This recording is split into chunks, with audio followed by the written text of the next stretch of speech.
Wow.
इधर से करवा के ना भैया यहीं से कर लीजिए।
तक बंद नहीं करें, तो मात्रा के सहारे चले।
कल कहाँ थे करा कि गिर गए थे?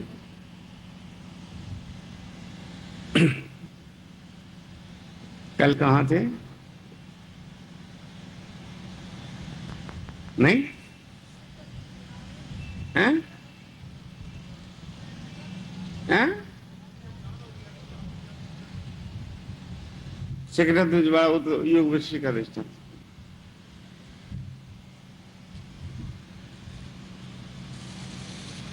सीधे जो उड़े हैं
करे भी नहीं मानता अपनी काम। हाँ,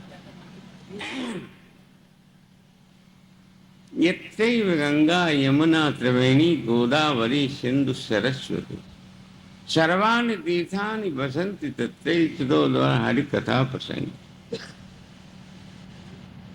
यत्रैव जितने भी तीर्थ हैं संसार में तीनों लोकों में, यत्रैव गंगा यमुना त्रिवेणी, गंगा यमुना त्रिवेणी नर्मदा, जितनी तीर्थ, जितनी नदियां, जितने जंगम जगत पहाड़ पर्वत 33 कोटि देवता के सहित यत्रैव, यत्रैव के मतलब यह है यत्रैव गंगा यमुना त्रिवेणी, समस्त तीर्थ जितने भी तीर्थ नाम तीर्थ जितने भी हैं वो सब यत्रैव गंगा यमुना त्रिवेणी गोदावरी सिंधु सरस्वती। जैसे गोदावरी सिंधु माने समुद्र, सरस्वती नदी आकाश में रहने वाली, पाताल में रहने वाली, मंदाकिनी आदि, ये सब जितनी नदियां हैं, जितने जंगम जगत, जितने भी पहाड़ पर्वत सब एक, जहाँ भगवान की कथा होती हो वहां निवास करते हैं। यत्रैव गंगा यमुना त्रिवेणी, उस जगह को नमस्कार करके जाना चाहिए। उस जगह में नमन करते हैं, उनके अहंकार नष्ट हो जाते हैं। गुरु को, संतों को, भगवान को और पुराणों को, वेदों को जो नमस्कार करके चलते हैं उन पर मां कृपा कर। जयकारा श्री राम। तो यत्रैव गंगा यमुना त्रिवेणी, सभी नदी आ गई, यमुना त्रिवेणी गोदावरी सिंधु सरस्वती, जय गोदावरी समुद्र सहित सरस सब, यत्रैव गोदावरी सिंधु सरस्वती जय सर्वाणि तीर्थानि वसन्ति तत्, सर्वाणि जितने भी तीर्थ हैं, सर्वाणि तीर्थानि वसन्ति तत्, सभी वहां निवास करते हैं। जहां जहां भगवान की कथा होती है वहां हनुमान जी भी रहते हैं और सब देवता जरूर आते हैं। सूक्ष्म से सूक्ष्म गति में आओ, कैसे आओ। यहाँ का सनक सनंदन सनत कुमार श्रीमद् भागवत में कहा है, वो कहते हैं क्या तो सुन लो या सुना दो, भगवान की ही चर्चा करते रहते हैं और कोई काम नहीं करते हो। उनका काम यही है भगवान की कथा सुनना या सुनाना। कोई नहीं सुनता है तो भाई सुना दे, और नहीं तो सुन ले, और कोई काम नहीं करती। यत्रैव गंगा, ऐसे ही जहाँ भगवान की कथा होती है, जहाँ भगवान का चिंतन होता है, वो सब भगवानमयी जगह, तीर्थों वत जगह मानी जाती है। यत्रैव गंगा यमुना त्रिवेणी गोदावरी सिंधु सर्वाणि तीर्थ हैं, जितने तीर्थ हैं वो वहां आते हैं नमस्कार का। सनक सनंदन संत कुमारों ने यही श्रीमद् भागवत में पूछा था।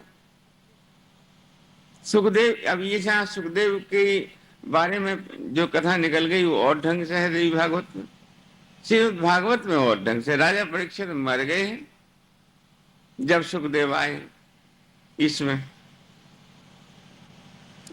और इसमें व्यास जी आए, उसमें सुखदेव जी आए। वैसे संवाद सुखदेव का भी इसमें बहुत है, परंतु कम, श्रीमद् भागवत से कम, पर और डिजाइन से। जयकारा श्री राम। पुराण कर्ताओं ने अलग अलग इसकी संहिता बनाई है और सब अलग अलग मिला कर फिर इसको कहा जाता है वृंदावन बिहारी लाल। तो कहते हैं भगवान मधुसूदन जब प्रकट हुए कथा में तो उनने यही मांगा था, बोले वरदान मांग, बोले जहां तुम्हारी कथा हो वहीं तुम निवास कर। जिस देवता की जो कथा जहां होती है वो देवता उसमें निवास अवश्य में होगा, ऐसा जानना चाहिए। उनके निवास करने से भक्ति और ज्ञान वैराग्य आदि सब मिलते। श्री गणेशाय नमः। नारदवाच सदाचारं विधि देवं भवभूतां वर्णितां प्रभो तस्या तुलसा कम्यां सर्वपापविनाशिनं सुतं वन्मुखां भोज्यो इदं देवी कथामृतं वृतान्यानिको चोक्तानि च इन्द्रियाणां मुखानि ते दुःखासाध्यानि जानामि तदोषञ्जानितानि च तदस्मां मतसंप्राप्तो युक्तसुखासाद्यं शरीरिणां देवी प्रसादं जनकां सुखानुष्ठान सिद्धिये तत्कर्मं वद मे स्वामी कृपां पूर्वे सुरेश्वरं सदाचारं विदौ यश गायत्रीं विधिरितां तस्मिन् मुखं एतं कस्मात् किं पुण्यादि कं व्रतं योगात्रिगदावर्णं तदश्चाङ्कां सुवदैरिता तेषां ऋष्य प्रोक्तान् कानिचान् नानिषि वै मुनि तेषां का देवतां प्रोक्तां कृत्वभावेन भवन्तुजः सन्ध्यासु ध्यानदानं जय गात्री जपमेव च सहस्रान्तर्येयं कुर्वन्नो सुरैः पूज्यं भवेन्मुनि जयकारा शेरवाले। गायत्री मीमांसा है इसमें देवी भागवत। भगवान नारायण ने ये आगे आई कथा गायत्री के बारे में बहुत कुछ दिया है। गायत्री का मंत्र जो है इसके जपने की विधि और इसकी क्रिया बताई। जयकारा शेरवाल। आज पुख्य नक्षत्र है इसलिए कथा आज ही समाप्त हो, क्योंकि कल दसवीं, आज नौवीं और दसवीं एक हो गई और कथा पूरी हो भी गई है, थोड़ी रही है तो जरा केड़े होकर बैठ जाना, हो जाएगी। हाँ, जयकारा शेरवाल। श्री राम जय राम जय जय राम। सुनने का जिज्ञासु सुंदर होना चाहिए, शुद्ध आचरण करने वाला हो, मन बुद्धि। घर जो सफाई कैसे होती है? झाड़ू से, जल से। ऐसे शरीर ऊपर से जल से शुद्ध होता है, पर अंतःकरण जो है जब तक ज्ञान प्राप्त नहीं होगा, ज्ञान रूपी झाड़ू से, ज्ञान रूपी जल से शुद्ध हो। जयकारा से। कल कहाँ थे ये बताओ पहले।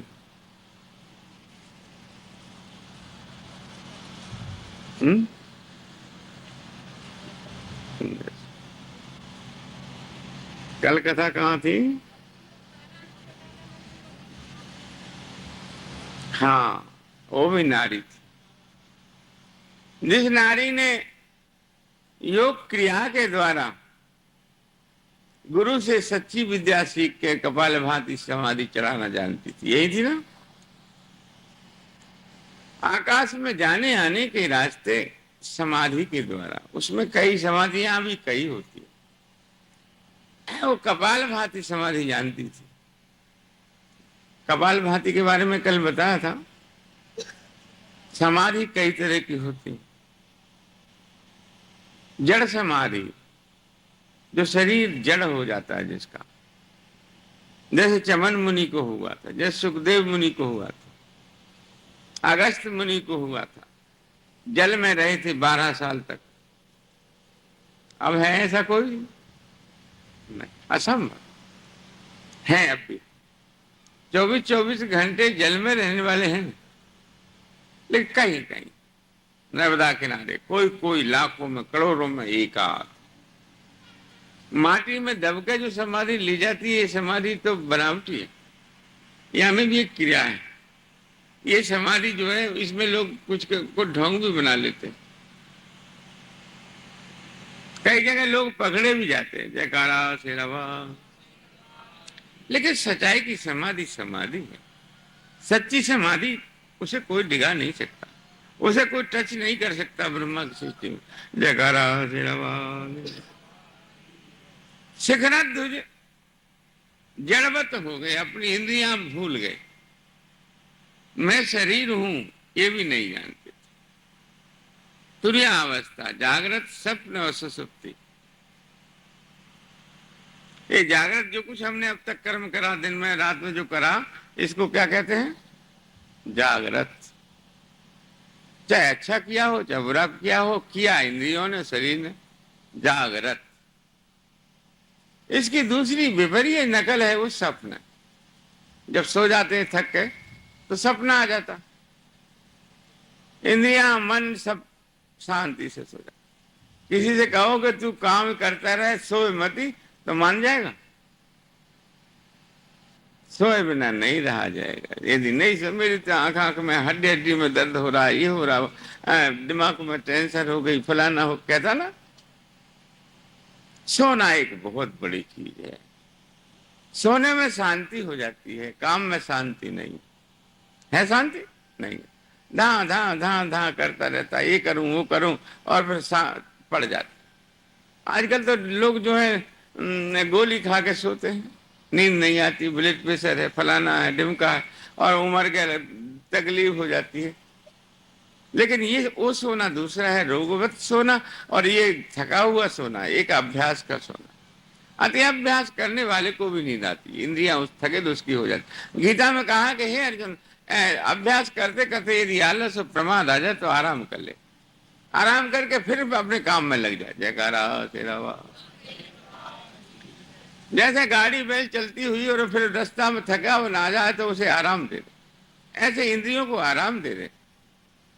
तो आराम की जगह कौन सी है? सपना।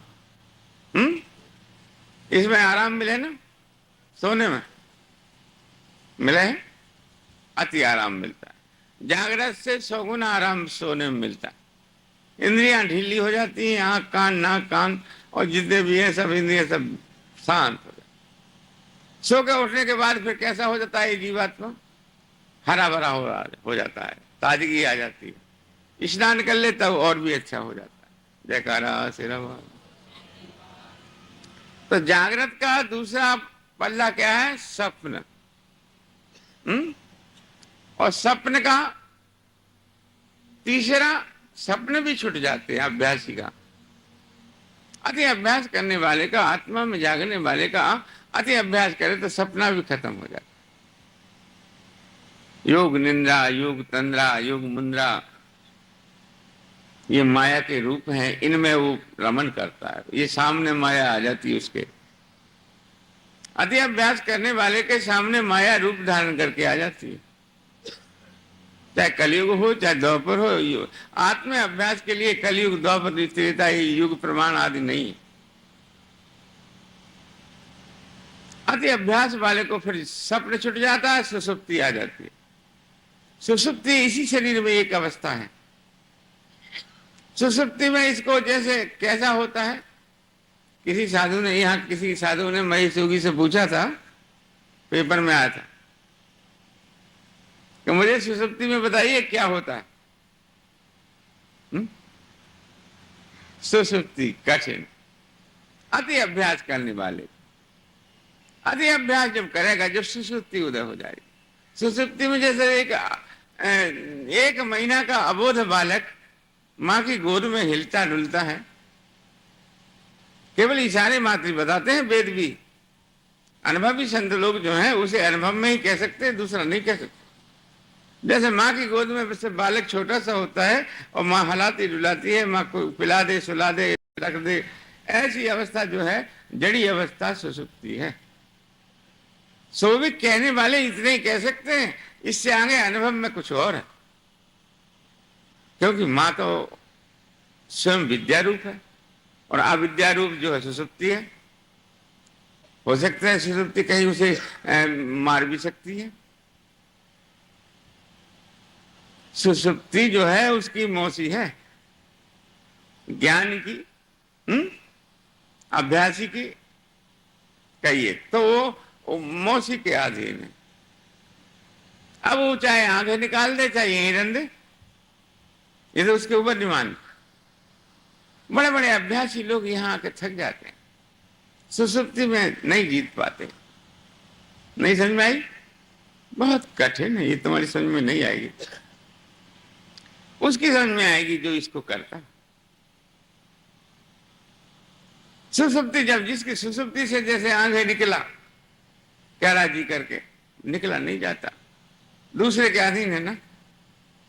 बालक अवस्था और दूसरे के अधीन है, ऐसा ही उस योगी की अवस्था सुसुप्ति की ऐसी होती है। जब आंखें निकाल देती है तो तुरिया। हे राम, योग वशिष्ठ में तो कहा है कि हे राम केड़े होकर, जैसे तीनों लोगों का भार, तीन मन एक तीनों लोगों का राजा है। एक क्षण में तीनों लोकों में होकर शरीर में आ जाता है। रुकता है? आग से नहीं जलता, पानी से नहीं जलता, धुआं से नहीं जलता, धूनी रमाने से नहीं जलता, किसी चीज अस्त्र काबू में नहीं आता। ऐसा ये मन है। हे राम, इसे तुम बाहुबल करके, कैरत जी करके के अनंत ज्ञान होना चाहिए। जैसे कि एक राजा से लड़ने को कितनी सेना चाहिए? जलचर भी चाहिए, जहाज, जल के जहाज भी। आजकल तो नई लड़ाई है, पहली लड़ाई और थी। जलचर, थलचर, घोड़े पर रहने वाले वाहन आदि सब तरह की सेना चाहिए ना। तो मन तो तीनों लोगों का राजा है, या के लिए तो बहुत सेना चाहिए। हे राम, बहुबल करके, बहुत बल करोगे तब तुम इस मन पर विजय करोगे। इतनी सेना होना चाहिए, इतनी पढ़ाई होना चाहिए, इतना ज्ञान होना चाहिए, जो आगे जाकर के जीवात्मा जो है उस परमात्मा की तरफ चल जाए। जय, बैठिए, इधर बैठो। जयकारा श्री राम, श्री राम, जय राम, जय जय राम, श्री राम, श्री राम, जय राम, जय जय राम, श्री राम। हे भाई, मनुष्य शरीर धरने का यही फल है। मनुष्य शरीर प्राप्त करके 84 लाख योनियों को प्राप्त होकर के मनुष्य शरीर मिलता है। सो शरीर धर भजै न राम, जो राम को नहीं भजते वो अपने जीवन को व्यर्था करते हैं। बाद में उनको पशु पक्षी ढोर बैल बनना पड़ता है। हमें हाथ दिए भजन करने को, पूजा करने को, सेवा कर, और योनियों को कोई चीज नहीं मिली है। खाना, ढोरों का खाना, वो हमारी बाट देखते रहते हैं, ये खाना मिला है, वो खाना मिला है, पर मिलता नहीं है। मनुष्य योनि में रूप, रस, गंध, ईश्वर से 5 विषय हैं, और ढोरों में, पशुओं में जो है 2 विषय हैं। कौन कौन से? खाना और भोगना। है ना? पशु खुलेआम विषय करता है तो उसे 2 विषय होने के कारण अंधा हो जाता है। और 5 विषय वाला जो है, हम लोगों के लिए मर्यादा बताई ना। लेकिन कहा है देवी भागवत में, कलयुग में मर्यादा से रहित हो जाएंगे। हम सब लोग अपने अपने कर्मों को छोड़ देंगे, बुरे भले कर्म करेंगे, माता पिता को नहीं मानेंगे, धर्म को नहीं मानेंगे, कर्म को नहीं। असल में तो ये सब बीज बो गया है। कितने लोग कहते हैं कि ईश्वर है ही नहीं, कितने लोग ईश्वर पे विश्वास करे नहीं। तुम्हारी बुद्धि खराब। ईश्वर ना होता तो ये सारा जगत कैसे चलता? हम लोग किसके सहारे रहते हैं? ईश्वर के सहारे। और जितना भी जंगम जगत सब ईश्वर, ईश्वर को जो नहीं जानता वही अनाड़ी है। ईश्वर को जो ऐसा कहते हैं उसे कोई नहीं जानता। ईश्वर बहुत गहन विषय है। कथा वहां चल रही थी, सुसुप्ति, सुसुप्ति थी ना, सुसुप्ति से आगे तुरिया है। तुरिया अवस्था में आने पर शरीर छूट जाता है। किसी किसी योगी का शरीर रहता है। जो अति अभ्यासी होता है वो कैसा होता है, उसका रूप, उसके लक्षण क्या है? भगवान राम ने पूछा है, उसके लक्षण क्या है, उसके गुण क्या है? बोलो, वो अपने शरीर से अलग रहता है। पहला लक्षण, वो अपने देह को देह नहीं जानता। क्या कहता है? मैं हूं न जगत, न मैं हूं न ये देही है और न जगत। दृष्टा, दृश्य और दर्शन, तीनों को देखता रहता है। आकाश सबको देखता है, इसके नीचे बुरे भले, अच्छे बुरे कर्म होते हैं, पर किसी से कुछ कहता है नहीं। एक गुरु ने, एक चेला ने पूछा, महाराज वो निराकार ब्रह्म क्या है? मुझे शक है, कहां रहता है, कौन है, क्या कर्म है, क्या उसके वो है? चेला बोला, बेटा मैं बता तो नहीं सकता, क्योंकि वो खेल ही ऐसा है। बोले कैसे? बोले प्रैक्टिकल में करके बताओ। बोले यहां से गांव से बाहर एक समाधि है, उस समाधि पे जाकर के खूब गाली दे के आओ, डले फेंक के आओ, और फिर ये भी देखना कि वो समाधि क्या कहती है। जा करके गाली दी और डले फेंके, बुरी बुरी चीजें चढ़ाई और बुरी बुरी कह के, और सुनता रहा। कुछ आवाज नहीं आई, कुछ भास नहीं हुआ। लौट के आया, बोले गुरु जी कुछ कही? बोले कुछ नहीं कही। बोले फूल चढ़ा के आओ, जल से धोना और सुंदर फूल चढ़ा कर इतर आदि लगा कर आओ। जल से धो, इतर इत्यादि लगाकर नमस्कार करके सुनता रहा। कुछ आवाज हुई? कुछ नहीं। बोले गुरुजी कुछ भी नहीं हुई। क्या रंग था? बोले जैसे आकाश की तरह शून्य था। बोले ऐसे ही वो ब्रह्म शून्य आकाश की तरह है। जो मनुष्य अपने को आकाश रूप जानते हैं, या प्रैक्टिकल में अपने को इतना बारीक जो जानता है, उसका नाश नहीं होता। जो मनुष्य का शरीर है, जिस वस्तु की जो भी वस्तु संसार में दिखती है, भासती है, हाथी तृण से ब्रह्मा से लेकर तृण पर्यंतम, वो सब नाशवत है। पहले उसमें कहा है योग वशिष्ठ में कि संतोषम परमम लाभम, सत्संगम परमम धनम, विचारम परमम ज्ञानम संयम। कहा ना, पहले कहा था। तो ऐसा जो जिनका जो चार मंत्री परमात्मा के हैं, संतोष सब चीजों से जैसे हो जाएगा, वो आत्मा की तरफ चलेगा। जिसे विचार हो जाएगा, वो आत्मा की तरफ चलेगा। जिसे जो है इंद्रियों का संयम और आत्मा का साथ करना है, वो संसार से अलग हो जाए। उस पुरुष के चिन्ह यही होते। ऋषिकेश में एक महात्मा थे, परमहंस, बहुत दिन हो गए। एक कोकट में यूं पड़े रहते थे, उसको तुरिया अवस्था कहते हैं। जो समझदार औरतें थी, जो समझदार भक्त लोग थे, उनके पीछे पीछे चलते रहते थे। उनको कोई स्नान करा दे तो स्नान कर लें, कोई मुख में टुकड़ा दे दे तो टुकड़ा खा लें और हंसते रहें। आप आत्मा का स्वरूप ब्रह्म तुरिया का स्वरूप में जाने के बाद लोक लाज मर्यादा आदि सब खत्म हो जाती है। उन्हें अपने शरीर के वस्त्रों का भी ज्ञान नहीं होता। जैसे बालक अबोध रहता है, ऐसे ही उस योगी की ये अवस्था होती है। हे राम, उस योगी की चिन्ह यही है कि वो ममता आदि दोष आदि अपने शरीर से ही नहीं करता, तो औरों से तो क्या करेगा। जयकारा शेरावा। दूसरे के शरीर को तो क्या मतलब, उसे क्या प्रयोजन है। तो तुरिया का मतलब यह है कि तुरिया उसको कहते हैं जिनको तुरिया मिल गई, वो चौथा खजाना इस शरीर का उसे मिल गया। तीन अवस्था में तो ये डोलता ही रहता है, रात दिन करता है, खाऊं पीऊं, लड़ूं भिड़ूं, आदान पादान भोग आदि जो भी जगत के करता है, इनमें थक जाता है, इनमें सुख नहीं है। इनसे छुटता है तो नीचे जो है सपने में पहुंच जाता है। सपने में जाकर के वहां सो जाता है। सोकर सपने का चावल जागने पर एक चावल भर भी, सपने का पहाड़ यदि जागने पर यदि कहो कि ला दो, तो एक चावल भर भी नहीं मिलेगा तुमको जागने पर। मिले? सो रहे हैं अब भी। अरे देखिए वो सो रहा, देखिए वृंदावन बिहारी लाल, श्री राम जय जय राम। ऐसी सुंदर कथा में तुम्हें नींद आती है, तो तुम तो कौन हो भैया? अभी तो दुकान बनी भी नहीं है। वृंदावन बिहारी, अभी से कुछ गुण मत फैलाओ। आज कथा समाप्ति का दिन है।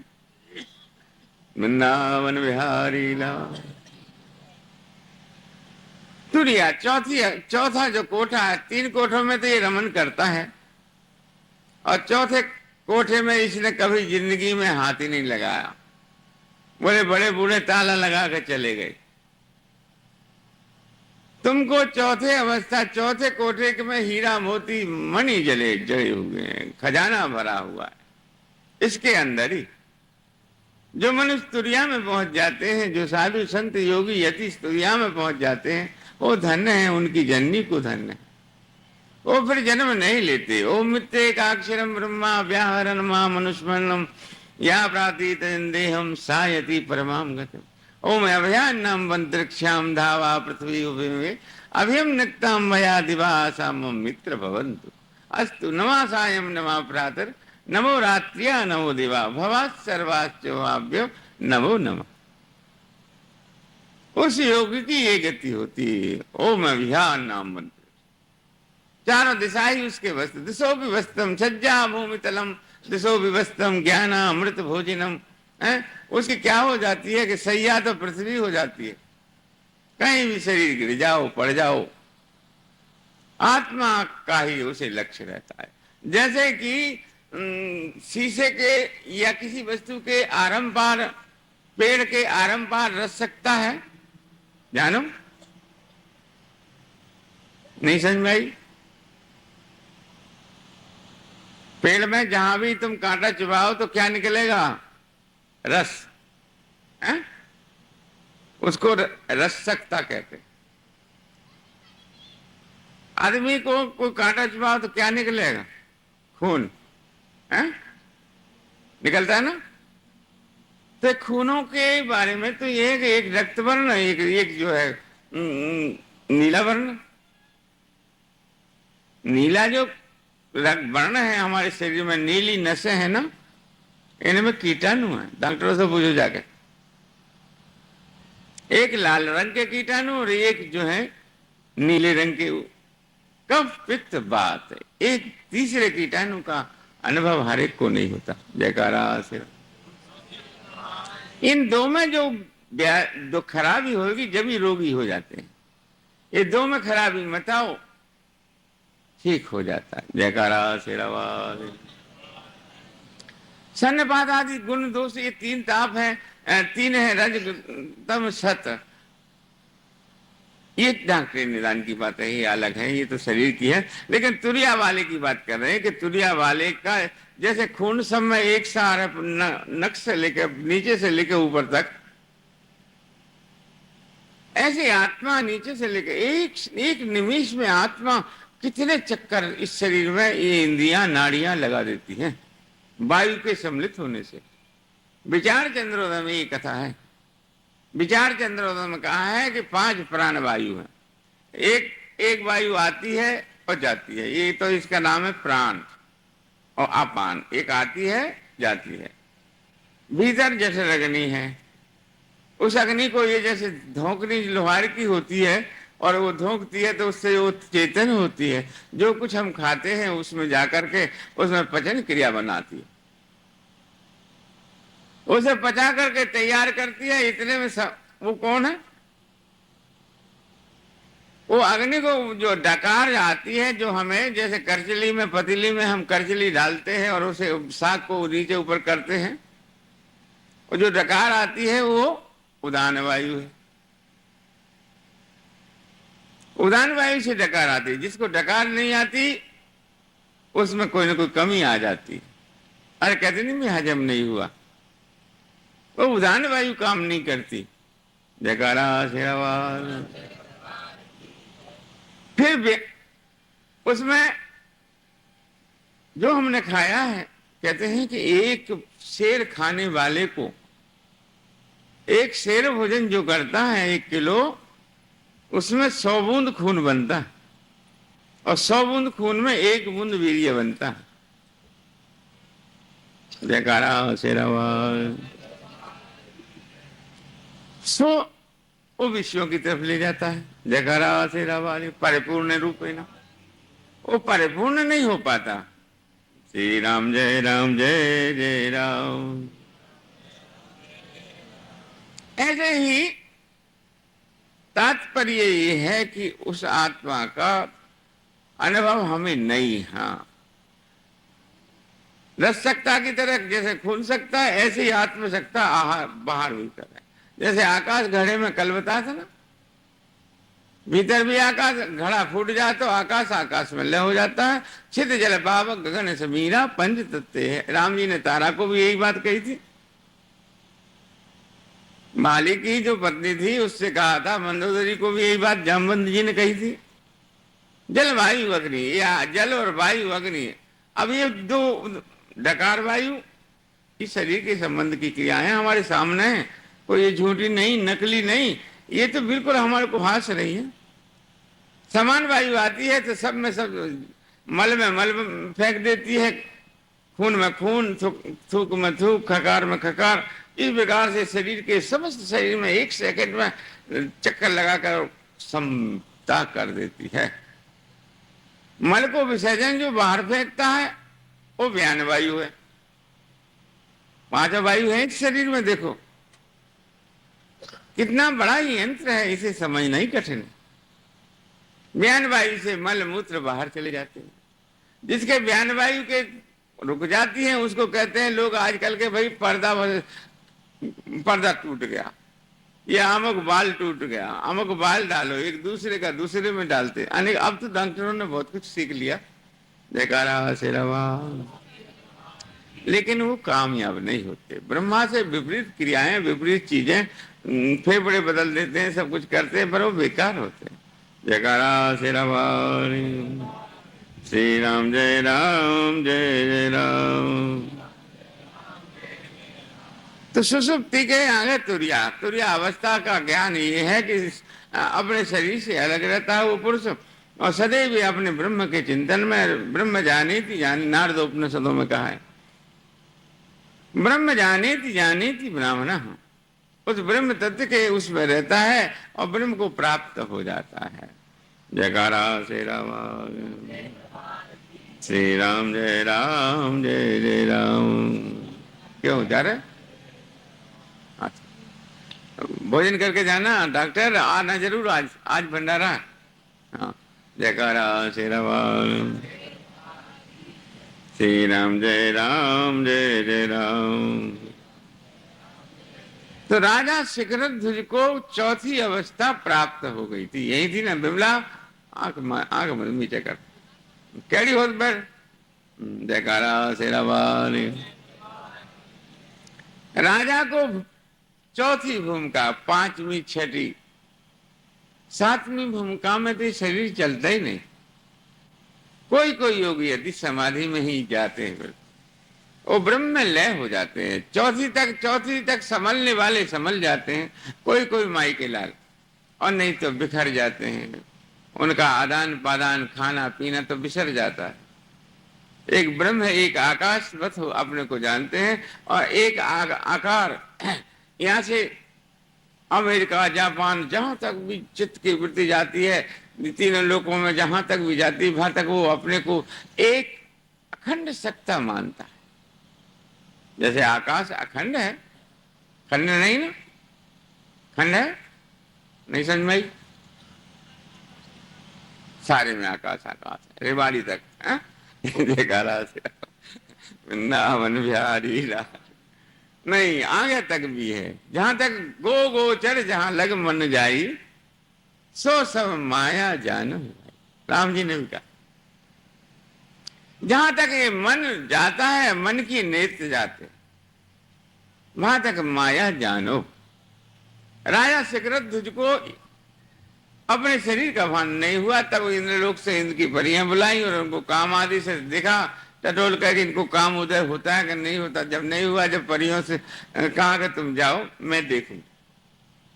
जब चुड़ैला हार गई है, जब मंडलिका का जो रूप था वो हटाकर चुड़ैला का रूप बनाया इन्हें, और बना करके सामने हुई। जब तो राजा शिखरध्वज चरणों में पड़े, ब्रह्मा विष्णु शिव सब आए और आकर जगदम्बा ने दर्शन दिए।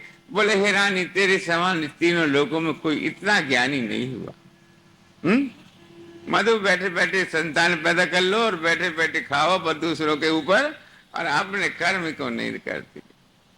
ज्ञान सीखो, कर्म सीखो, अच्छे कर्म करो तो पार हो जाता। वो भी तो रानी थी, कल की कथा में निकली थी ये कथा, तो नहीं थी? जयकारा श्री राम।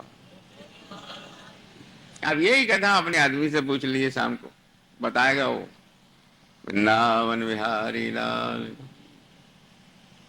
कथा को, ब्रह्म विद्या को हृदय में, गुरु वशिष्ठ जी ने कहा है, जो ब्रह्म विद्या को हृदय में धारण करता है उसको आंखें काम आती। वृंदावन बिहारी।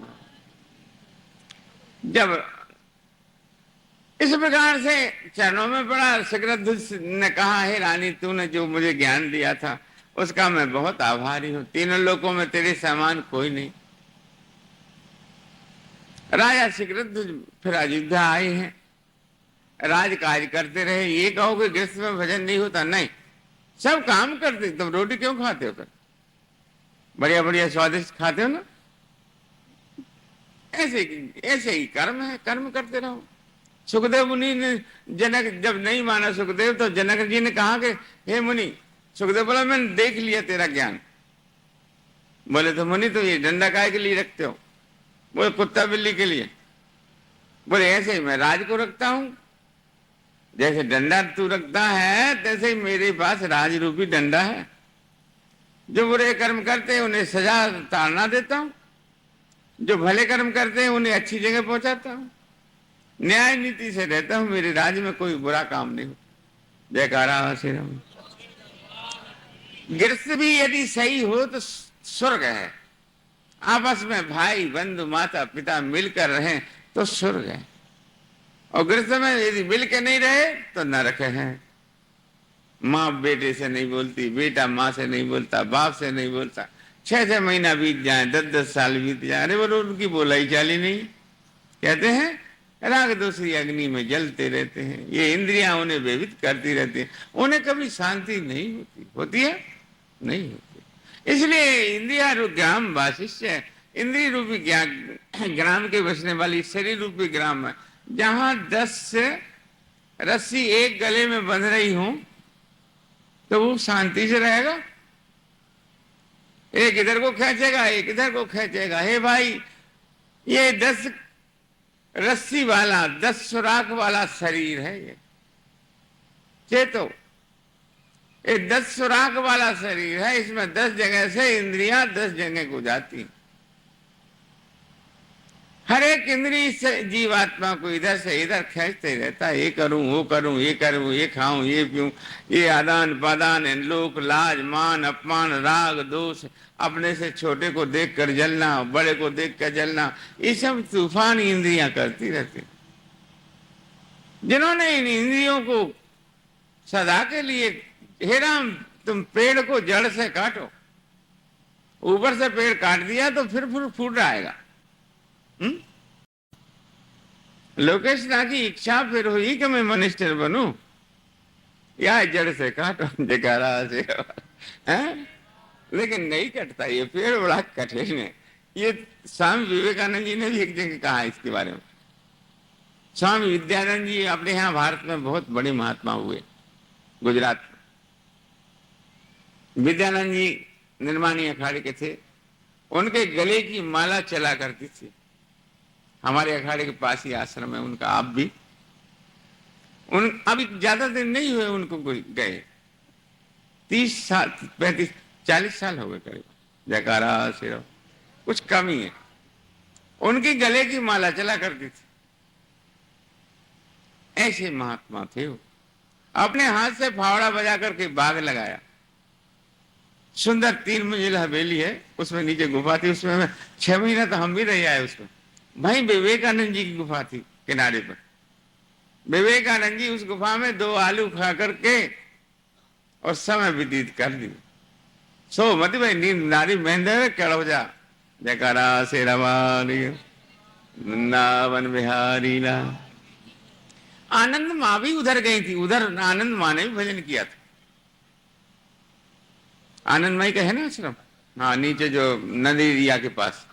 जयकारा से रवानी वृंदावन बिहारी लाल की। तो भाई ये तो अपना अपना अभ्यास है। तो स्वामी विद्यानंद जी तुरिया अवस्था में रहते, मंडलेश्वर हो गए थे, सब कुछ हो गए थे। उन्हें यही शब्द कहा है कि हे मानव, इस मन की तरंगों से बचो, ये मन की तरंगों से बचो। ये मन के मते न मान, ये मन है पक्का दूर, ले डूबे मझधार में कहीं। एक साधु था, चला जा रहा था, रास्ता में जब खरबूजा का खेत पड़ा, मन ने कही एक खरबूजा तोड़ लो। जैसे तैसे करके और कांटे की बेल लगी हुई थी, खरबूजा तोड़ लिया। अब वो खेत वाला लठ लेके आ गया, हे महाराज कहाँ रख दे यहाँ। भाई खेत दूसरे का था, खरबूजा दूसरे का था, रखना पड़ा। फिर ध्यान आया, अरे महाराज साधु है, इसका कोई खेत नहीं, गांव नहीं, घर नहीं, ले जाओ, अच्छा ले जाओ, जो कुछ कर रहा था ठीक। बोले भैया नहीं, तू अपना रख ले, तू बेच ली अपने। बोले नहीं, खैर वो महात्मा ले तो लिया उसने, पर उस पर बड़ा जोर पड़ा। अपने घर आया, आश्रम में आया तो अपने अपने ही थप्पड़ मार ले, और खाए खरबूजा, और खाए खरबूजा। अपने थप्पड़ मार रहा, पड़ोसी कह रहे क्या कर रहा है? बोले ये मन को मार रहा। बोली मन के तो नहीं लगे, शरीर को मार रहा तू तो। जगह रहा से रहो, तू तो अपने शरीर को कूट रहा है, मन तो बहुत बारीक है, वो पकड़ में नहीं आएगा। अरे समझदारी से काम नहीं। बोले तो क्या करूं? बोले या का भी कोई यंत्र, जादू को जादू पकड़ सकता है। ऐसे ही मन को, अविद्या को विद्या पकड़ती है, मन को ज्ञान नष्ट करता है। सत ज्ञान जिन्होंने ब्रह्म विद्या प्राप्त करी है, वो इस मन को जाल में ज्ञान के द्वारा पकड़ सकता है। जादू को जादू पकड़ता है। तैसे जैसे राम जी बाण मारते थे, राक्षसों को लगते थे, राक्षस मारते थे, उनको वो काट देते थे, लेकिन ब्रह्म सत्ता जहां थी वहां पर उनके बाण काम नहीं करते थे। जयकारा से रवा। मन के मानने के लिए अनेक जन्म संसिद्धि, कितने जन्म व्यतीत हो जाते हैं, पर ये मन नहीं मरता। लोग जाड़े के दिनों में 40-40 घड़ा पानी अपने ऊपर गिरवाते हैं, साधु संत धूना लगाते हैं, ये मन मारने के लिए कि मन मर जाए। बड़े बड़े त्याग करते हैं ब्रह्मचारी लोग, ब्रह्मचारी व्रत के लिए रात में जाग कर खड़े होकर टाइम काटते। बहुत लोग 14-14 वर्ष की खड़ी तपस्या करते हैं, कोई कोई ज्यादा भी करते हैं, पर मन नहीं मरता। क्यों? मन बड़ा वीर है, मन बहुत बारीक है, इसे बिना ज्ञान के और अभ्यास के नहीं तुम पार पाओ। किसी ने पूछा कि महाराज कैसे मरे? ये मन तो मरता नहीं, पकड़ में नहीं आता, तो क्या करें? अनंत बल करके तुम इसे ज्ञान उपार्जन करो, और अभ्यास के द्वारा प्राण जब तक नहीं रुकेंगे, जब तक मन नहीं रुकेगा, ये ध्यान रखो। जयकारा से रवा। जब प्राण रुक जाए और ज्ञान हो जाए पूर्ण, तो मन रुक जाएगा। मन को विद्वान लोगों ने, ज्ञानी लोगों ने कोई बड़ा रूप नहीं माना, मन को कोई बड़ी विभूति नहीं मानी है। क्यों? मन तो एक संकल्प वृत्ति का नाम है, आत्मा की संकल्प विपरीत जो वृत्ति उठती है बार बार, उसका नाम मन है। ज्ञानियों ने तो 4 चीज मानी है। कौन कौन? अहंकार, अहंकार, मैं कुछ हूं, ज्ञानी हूं, वीर हूं, तपस्वी हूं, रूपवान हूं, बहुत वो हूं, ये सब अहंकार है। इसे अहंकार को परित्याग करना पड़ता है भाई। ये बिना अहंकार मैं देही हूं, ये भी अहंकार नहीं। हे राम, तू अपने देही को भी देही मत जानना, अपने को आकाश रूप जानना, तब अहंकार से विजय। और किसी को मारना है तो उसके घर का पता लगाए और उसका बल का पता लगाए, तब वो मरेगा। दुश्मन को जब तक दाव घट्टी चारों तरफ से उसकी ना देख लोगे, जब तक उस पर विजय नहीं होगी। राम जी ने लंका के चारों दरवाजे देख लिए थे, चारों तरफ सेना करके जब लंका में रावण से युद्ध किया था। ये राजनीति। ऐसे ही उस परमात्मा को, इसे मन रूपी दुश्मन हमारा पीछा कर रहा, इसे मानने के लिए हमें ज्ञान उपार्जन करना चाहिए, ज्ञान से फिर अभ्यास करना चाहिए, अभ्यास से फिर मन कंट्रोल में हो जाता है। आत्मा का एक लिंचित भी यदि इसे सही रूप में तुरिया की लटक आ जाए, एक लिंच पलक के मारने के बराबर, तो सारे ब्रह्मांड के सुख को छोड़ देता है। आत्म सुख बहुत अनुभवी सुख है, उसको महात्मा लोगों ने अनर्वचनीय कहा है कि वो जाना नहीं जाता, ना देखा जाता, ना दिखाया जाता, ना कहा जाता। अपने आप ही तुम उसका अनुभव करोगे। आत्म सुख तो जब ही मन नष्ट हो जाता है। तो चुड़ैला जो थी अपने पति के साथ इस प्रकार से ब्रह्म का चिंतन करते हुए और अयोध्या का राज कार्य करते रहे। श्री राम जय राम, जय जय राम। ब्रह्म तत्व वर्णन है। राजा जन्मेजय को व्यास जी ने ये कथा सुनाई थी। सूत जी जो थे नैमिषारण्य पर मुनियों को ये कथा सुना रहे, ब्रह्म तत्व का निरूपण। ये तुम्हारे मतलब का समझ में नहीं आएगा। देह नाशवान, देह के ऊपर कहा है ये देह। फिर भक्ति की महिमा, पूजा की महिमा। भक्त कैसा होना चाहिए? भक्त चार तरह के होते हैं, उनको भक्त भी कहते हैं, ज्ञानी भी कहते हैं। ज्ञानी उत्तम होता है जो भगवान तक पहुंच जाता है ज्ञान के द्वारा, पढ़ाई के द्वारा, विद्या के द्वारा, संतों की संगत के द्वारा ज्ञान प्राप्त करे, ज्ञान प्राप्त करके आत्मा को प्राप्त करे, तब वो जो उसको ज्ञानी कहते हैं। वो ज्ञानी सदैव सुखी रहता है, वो ईश्वर से भी अलग रहता है। ईश्वर उससे, जैसे माँ का छोटा बच्चा होता है तो माँ उस छोटे बच्चे को सब तरह से देखती है, आग में न जल जाए, सांप न पकड़ ले, गिर ना जाए, ये होता है। ऐसे ही जिज्ञासु जो होता है छोटा बच्चा होता है, जैसे मीरा, सदन, रैदास और बिलमंगल, कबीर आदि जितने हुए हैं, जब छोटे वन में भक्ति करते हैं तब तक भगवान उनको साधता है।